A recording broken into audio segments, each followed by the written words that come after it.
Hello students, आप सभी का स्वागत है मेरे इस यूट्यूब चैनल पर। अगर आप इस चैनल पर नए हैं या अभी तक आपने इस चैनल को सब्सक्राइब नहीं किया है तो पहले जल्दी से सब्सक्राइब कर दीजिए और बेल आइकन को भी प्रेस कर दीजिए ताकि मेरी अगली वीडियो सबसे पहले आप तक पहुंच सके। तो आज हम शुरुआत करते हैं प्रश्नावली 4.1 की। तो पहला प्रश्न क्या है, एक नोटबुक की कीमत एक कलम की कीमत से 2 गुनी है। इस कथन को निरूपित करने के लिए 2 चरों वाला एक रैखिक समीकरण लिखिए।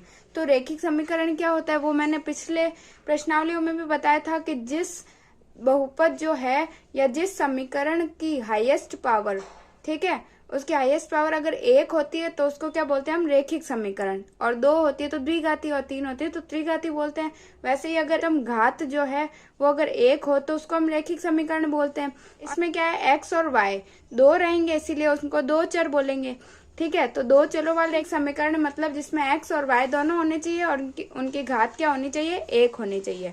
ठीक है, तो उनको क्या बोलते हैं हम, 2 चरों वाला रैखिक समीकरण। तो हम सबसे पहले क्या करेंगे, हम लिखेंगे मानना, क्या करेंगे हम मान लेते हैं कि नोटबुक की कीमत जो क्या है x है। तो माना नोटबुक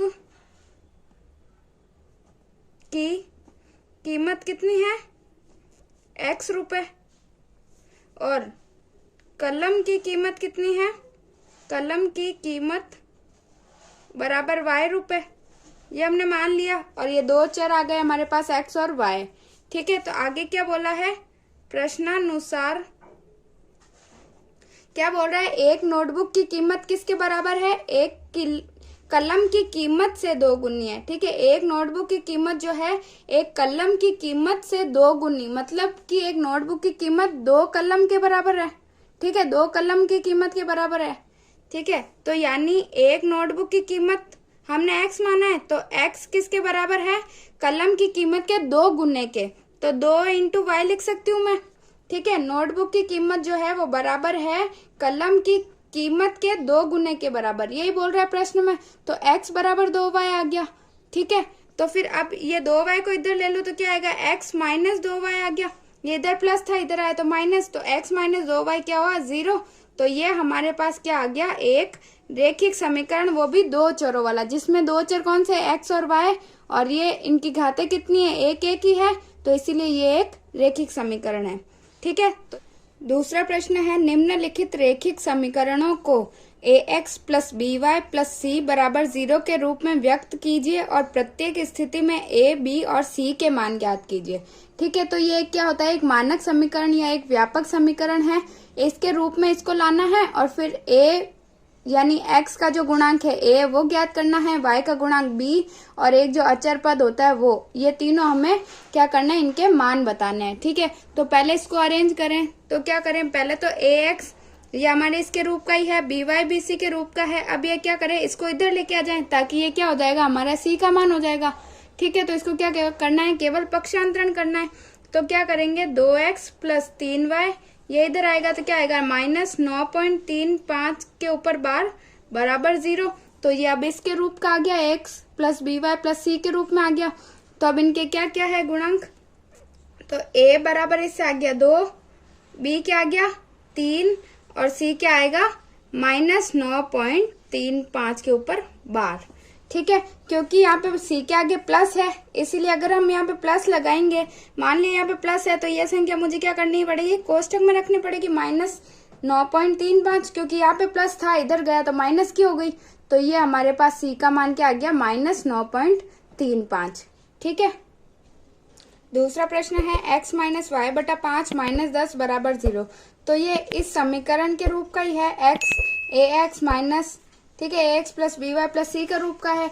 ठीक है, तो अगर इसको ऐसे अरेंज करूं इसके रूप में तो a क्या होगा, 1x ऐसे लिख सकती हूँ, प्लस ये क्या होगा माइनस 1 बटा 5 y ऐसे लिख सकती हूँ, क्योंकि ये बाहर आएगा तो क्या आएगा, माइनस y बटा 5 हो जाएगा, और ये प्लस माइनस का 10, तो इस रूप में आ गया। ax plus B Y plus C के रूप का आ गया। तो a का मान इससे क्या हो गया 1, b का मान हुआ माइनस 1 बटा 5 और c का मान क्या हुआ माइनस 10। तो यही हमारा आंसर हो जाएगा। ठीक है, तीसरा प्रश्न है माइनस 2x प्लस 3y बराबर 6। अब इसको इस फॉर्म में लिखना है। ठीक है, तो क्या हुआ माइनस 2x प्लस 3y 6 इधर आएगा तो माइनस में आ जाएगा, लेकिन प्लस इधर -6 बराबर 0। ऐसे ही लिखना था ax plus B Y plus C बराबर 0। ठीक है, तो a क्या हुआ -2, b क्या हुआ 3 और c क्या हुआ -6। तो यही हमारा आंसर हो जाएगा। चौथा है x बराबर 3y, तो इसको भी लिखेंगे तो क्या आएगा, 1x लिख सकती हूँ, 3y इधर आएगा तो माइनस का हो जाएगा। ठीक है, तो क्या लिखो, प्लस का -3y और c तो है नहीं तो +0 बराबर 0 ऐसे लिख सकती हूँ। कुछ भी नहीं है तो मैंने यहाँ पे c की जगह 0 लिख दिया। तो अब इसमें क्या होगा, a1, b क्या हुआ -3 और c क्या हुआ 0। तो यही हमारा आंसर हो जाएगा। ठीक है, पांचवा है 2x - 5y, तो इसको क्या लिख सकती हूँ, 2x, 5y इधर आएगा तो प्लस का 5y बराबर 0। ठीक है, तो अब इसको ax plus B Y plus C से अरेंज करूँ तो क्या लिख सकती हूँ, 2x plus 5y plus c तो है कुछ है नहीं तो 0 लिख सकती हूँ। तो अभी a का मान क्या हो गया 2, b का हो गया 5 और c का मान हो गया 0। तो यही हमारा आंसर हो गया। फिर छठा क्या है, 3x प्लस 2 बराबर 0। अब ये ऐसे ही अरेंज है तो इसको ऐसे अरेंज किया तो क्या हो गया, a3 x प्लस b तो कुछ नहीं है तो 0 लिख देती हूँ, 0y प्लस c तो हमारे पास 2 है बराबर 0, क्योंकि y का जो होगा गुणांक वही b होगा। तो a इसमें 3 है, b क्या है 0 और c क्या है 2। तो ये हमारा क्या हो गया, आंसर हो गया। सातवां क्या है, y - 2 बराबर 0। तो अब इसमें x तो कुछ है नहीं। ठीक है, तो क्या लिख सकती हूँ, 0x प्लस 1y - 2 बराबर 0। ठीक है, तो इसमें a क्या आया 0, b का मान क्या आया 1 और c का मान क्या आया -2। तो यही हमारा आंसर हो गया। आठवां है 5 बराबर 2x, तो इसको अरेंज किया तो इधर आया तो 2 - 2x और प्लस का 5 बराबर 0।